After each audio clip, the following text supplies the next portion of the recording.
Kejaksaan Agung menetapkan 3 hakim sebagai tersangka baru kasus suap terkait vonis lepas terhadap 3 terdakwa korporasi dalam perkara korupsi ekspor minyak sawit mentah atau CPO di Pengadilan Negeri Jakarta Pusat.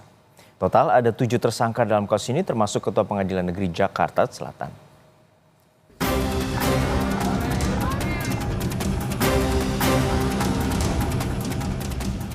Penyidikan kasus dugaan suap di balik vonis lepas 3 terdakwa korporasi dalam perkara korupsi ekspor minyak mentah atau CPO terus bergulir di Kejaksaan Agung. Minggu malam kemarin, Kejaksaan Agung menetapkan 3 hakim sebagai tersangka baru kasus tersebut. Ketiganya adalah Juyamto, hakim ketua dalam sidang perkara korupsi ekspor CPO di Pengadilan Negeri Jakarta Pusat, dan 2 hakim anggota, Agam Syarif Baharudin serta Ali Muhtarom. Ketiganya diduga menerima suap dari Ketua Pengadilan Negeri Jaksel, Muhammad Arif Nurianta. Suap diberikan agar ketiga hakim memutuskan perkara korupsi ekspor CPO 3 korporasi besar menjadi putusan lepas atau onslet. Ketiga tersangka ditahan selama 20 hari ke depan di Rutan Salemba. Setelah terbit surat penetapan sidang, Muhammad Arif Nurianto memanggil DJU selaku Ketua Majelis dan ASB selaku hakim anggota, lalu Muhammad Arif Nurianto memberikan uang dolar bila dikuruskan ke dalam rupiah senilai 4 miliar 500 juta, di mana uang tersebut diberikan sebagai uang untuk baca berkas perkara, dan Muhammad Arif Nurianto menyampaikan kepada 2 orang tersebut agar perkara di-ATC. Sebelumnya Kejaksaan Agung menetapkan 4 tersangka, yakni Ketua Pengadilan Negeri Jaksel Muhammad Arif Nurianta, Panitera Muda di Pengadilan Negeri Jakarta Utara Wahyu Gunawan, dan 2 pengacara Marcella Santoso serta Arianto.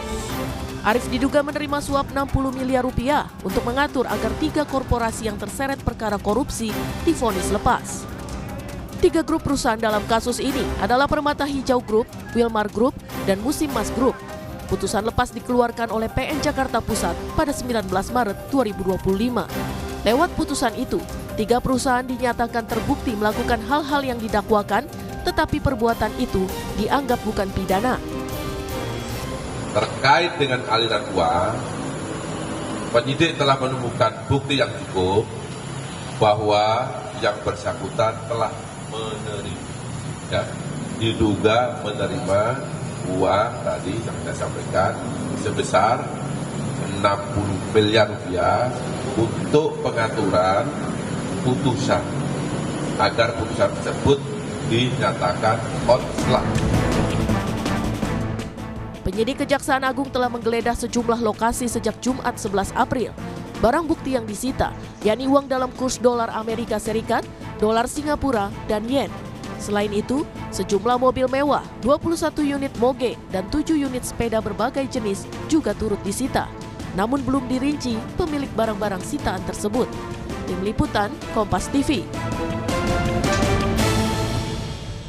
Informasi selengkapnya mengenai perkembangan kasus dugaan suap terkait vonis lepas perkara korupsi ekspor minyak sawit mentah atau CPO dan turunannya kami telah terhubung dengan jurnalis Kompas TV Benediktus Aditya dan juru kamera Septa Yoga. Bene, untuk saat ini bagaimana penyidikan usai adanya penetapan 3 tersangka baru dari kasus dugaan suap terhadap para hakim? Ya, Juno dan juga saudara, memang setelah ditetapkan 3 tersangka baru pada kemarin Minggu 13 April, ini merupakan 3 orang majelis hakim yang menangani perkara kasus ekspor minyak sawit mentah atau CPO begitu, di mana Kejaksaan Agung juga telah menyita berbagai macam barang bukti, diantaranya ini ada 7 unit kendaraan mewah, mobil begitu, roda 4, kemudian ada 21 unit kendaraan roda 2, motor, dan juga ada 7 unit sepeda road bike begitu. Nah, saya mau menunjukkan kepada Anda, Juno, sedikit saja terkait dengan barang bukti apa saja yang sudah disita. Juru kamera Kompas TV Septa Yoga akan memperlihatkan kepada Anda. beginilah Juno penampakan dari beberapa barang bukti yang sudah disita oleh pihak Kejaksaan Agung pada Minggu 13 April yang lalu, di mana di sini ada sekitar 21 unit kendaraan roda 2 atau motor dengan berbagai macam jenis, ada moge dan juga motor-motor klasik begitu. Dan ini disita dari salah seorang tersangka yang sudah ditetapkan pada hari Sabtu 12 April yang lalu, yang merupakan advokat atau pengacara dari 3 grup korporasi yang sedang menjalani perkara pada kasus ekspor minyak mentah CPO di tahun 2022, yaitu Arianto Bakri. Nah, selain 21 unit kendaraan roda 2 ini, juga ada 7 unit sepeda jenis road bike yang disita oleh pihak Kejaksaan Agung di tempat yang sama di kediaman Arianto Bakri di Jakarta Utara. Kemudian selain 7 unit sepeda itu, ada juga 7 unit mobil mewah yang telah disita oleh Kejaksaan Agung yang ditempatkan di gedung Kejaksaan Agung hingga sampai saat ini begitu, dan perkaranya masih terus berjalan, penyidikan masih terus berlanjut meskipun ketiga orang hakim ini sudah ditahan dan juga ditetapkan sebagai tersangka. Begitu Juno. Baik, kita nantikan bagaimana pengusutan tuntas terkait dengan dugaan suap terhadap para hakim di Pengadilan Negeri Jakarta Selatan. Terima kasih atas laporan Anda, jurnalis Kompas TV Bene Adiktius, dan juga juru kamera Septa Joga dari Pengadilan atau dari Kejaksaan Agung.